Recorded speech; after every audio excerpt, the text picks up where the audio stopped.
يا قادر يا مقتدر يا من إليه جوده يبتدر ناجيتك اليوم وقبل اليوم ولي جعلت الفطر فوق صومي. yéen sama mbokku ndaw maa ngi leen di nuyu te di leen ñaanal jàmm maa ñëwaat tey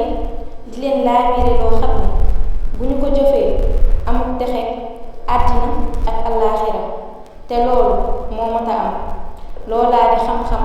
ak mbokkam ma teggin yéen ndaw ñi na ngeen gaaw sàkku ci xam-xam te xeex ak bakkan ba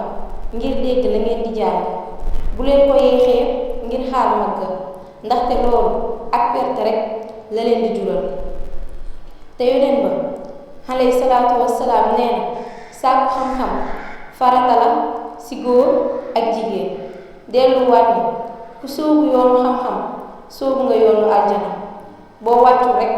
danga fa àgg képp ku leen di tere sàkku xam-xam lu kenn ku dul seytaane mbaa ku seytaane yónni xam-xam ak jëfe mooy tax nit ki am koom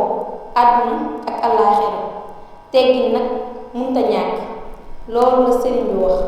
te loolu mooy dëgg xam-xam lu muy bari bari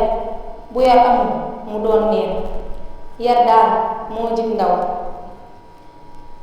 ndaw su amee yar ñépp jur ko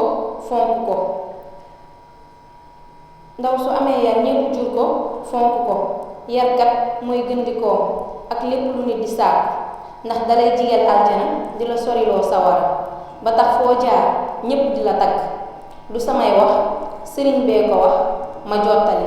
kon nga la waay na ngeen ko jëfe wasalaam.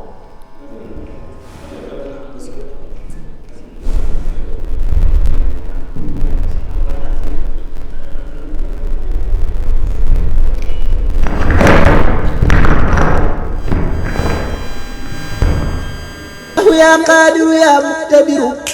يا من إليه جوده يبتدر ناجيتك اليوم وقبل اليوم ولي جعلت الفطر فوق صومي.